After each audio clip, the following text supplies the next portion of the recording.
how the hell could Trump be running neck and neck with Harris? I mean, just consider these two different people. You know, with Donald Trump, you've got a fellow who has been convicted of 34 felony charges, has been convicted of rape. I realize the technical way to say it is he's been adjudicated of sexual abuse, but, you know, what the hell? Let's just call it what it was. He was convicted of rape. The judge said so. The judge said, yes, this is, you know, what any reasonable person would call rape. You know,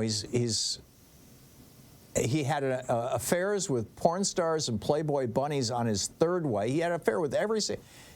He was unfaithful to every single one of his wives. He treats his kids like crap. He hates pets. I could just go on and on. And then he's running against a woman who is youthful, Kamala Harris. She's is super intelligent. She has a hell of a law and order background as a prosecutor, you know, a district attorney, and as a state attorney general, as the chief law enforcement officer for the state of California. You know, the seventh largest economy in the world. How is it that these two are running neck and neck?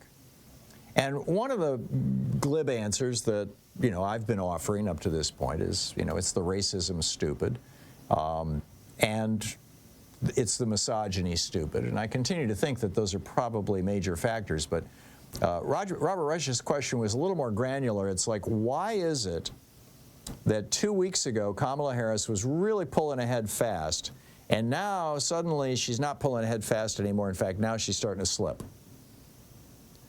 I'm doing a virtual book tour right now on my new book, The Hidden History of American Democracy, which you can, you know, it starts shipping early next week, so you can pre-order them right now. And the guy who was interviewing me was like, you know, apropos of this, was, you know, saying, you know, how is this? You know, how can this be?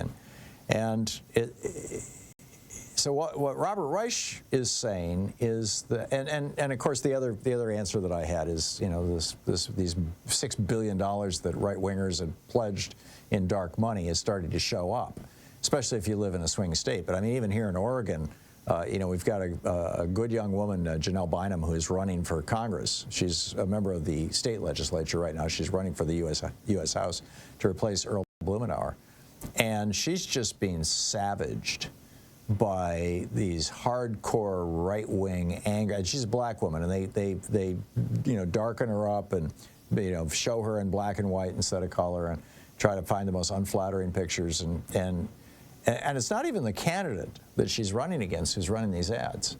It is one of these dark money groups funded by right-wing billionaires. And this is happening all over the country. So of course that's going to hurt too. And that's the bet that the Republicans are making, is that they can basically buy this election. And, you know, we saw AIPAC buy 3 different Democratic primary elections and knock out Jamel Bowman, and knock out here Sushila Jayapal, and then go after Cori Bush.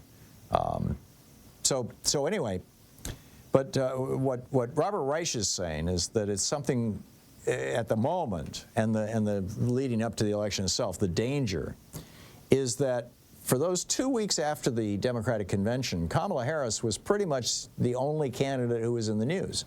Donald Trump kind of went quiet, and the news was paying attention to Kamala Harris. And then Donald Trump comes out with his "they're eating cats and dogs" in Springfield. And I mean, this is what Donald Trump knows how to do. He's been doing this since the 70s. You know, he believes, and he said this out loud, he believes P.T. Barnum's old saying that there is no such thing as bad publicity, just spell my damn name right.